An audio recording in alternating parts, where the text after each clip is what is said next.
गोंदिया जिल्ह्यातील आमगाव देवरी विधानसभा मतदारसंघात आमदार संजय पुराण यांच्या वाढदिवसानिमित्त भव्य मोफत आरोग्य शिबिराचे आयोजन करण्यात आले। तर अतिदुर्ग आदिवासी भागातील हजारो नागरिकांनी या शिबिराचा लाभ घेतलाय।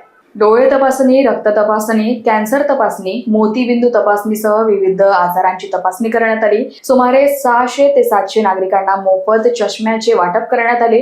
मोतीबिंदू आणि कॅन्सरग्रस्त रुग्णांवर नागपूर येथील रुग्णालयात मोफत उपचार व शस्त्रक्रिया करण्यात येणार असल्याची माहिती यावेळी देण्यात आली। मी आमदार होण्याच्या पूर्वी जिल्हा परिषद क्षेत्रातून सविता पुराण माझ्या धर्मपत्नी निवडून आल्या होत्या आणि 2011 पासून आपण या चष्मे वाटप, मोतियाबिंदू शस्त्रक्रिया अशा आरोग्यदायी कार्यक्रमाला आपण त्यावेळेस सुरुवात केलं। आज जवळपास 16 वर्ष होत आहेत। सतत आपण जनतेच्या सेवेत सतत कार्यरत आहोत।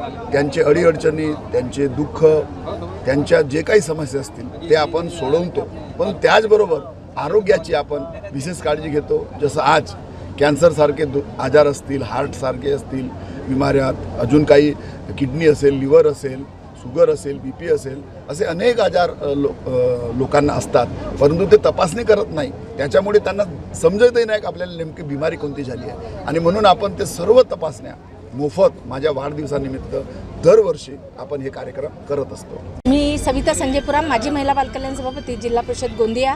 आज माझे पती आमगाव विधानसभा 66 आमदार यांच्या वाढदिवसानिमित्ताने आम्ही हा भव्य आरोग्य शिबिराचं आयोजन केलेलं आहे। या शिबिरामध्ये आपण अनेक लोकांच्या तपासण्या करतो। त्यामध्ये त्यांना मोत्याबिंदूचं ऑपरेशन असेल तर नागपूरला शालिनीताई दत्ता मेघे यांच्या टीमच्या द्वारे त्यांचं ऑपरेशन केलं जातं मोत्याबिंदूचं। तसंच अनेक आजाराच्या तपासण्या केल्या जातात आणि मोफत चष्मासुद्धा वाटप आम्ही करतो।